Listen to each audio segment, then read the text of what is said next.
All right, so our second part now is we're in Egypt and Exodus.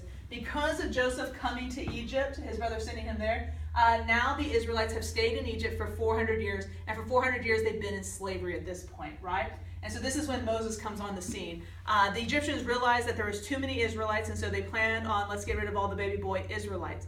Moses' mother, trying to protect her son's life, took him down to the Nile River, and she sent him in the river, and he ultimately floated to Pharaoh's daughter. Pharaoh's daughter received the child out of the Nile River, and because the Egyptians believed that the Nile River was a god, it was a sign and a gift from the god. So ultimately, Pharaoh's daughter takes the child, raises Moses in the palace. So this is where we look at God's plan.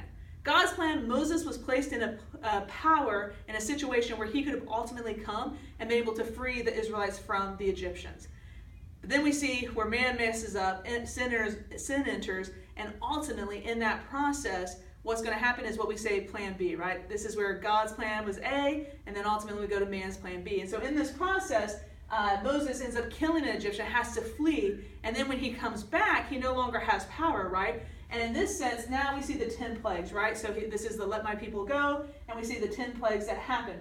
Ultimately, with the 10th and final plague, we have the killing of the firstborn Egyptians. And the Israelites are spared of this when they have and celebrate the very first Passover meal. The slaughtering of the animal, the marking of the door with the blood. That blood saved their life with the first Passover, right? And so from the first Passover, then the Egyptians want the Israelites to leave, and they give them money and gold and livestock, and they send them upon their way. At this point, we see the crossing of the Red Sea, where they're able to cross on dry land.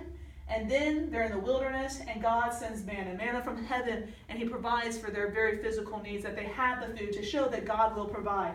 Ultimately, we see the covenant made with Moses. So now this is now our fourth covenant made in salvation history. And we also see God giving Moses the 10 commandments. This is the way that they are to live. This is the way they are to rule themselves. And God's trying to pull them out. Upon Moses coming down from the mount with the 10 commandments, so we have the golden calf incident. They have fallen back into the worship of the Egyptians, and they're worshiping a golden calf.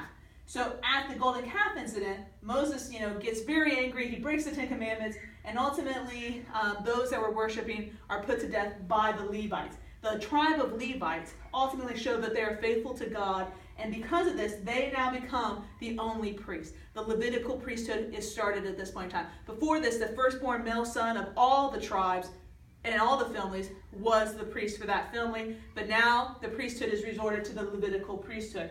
And we also see at the closing of Egypt and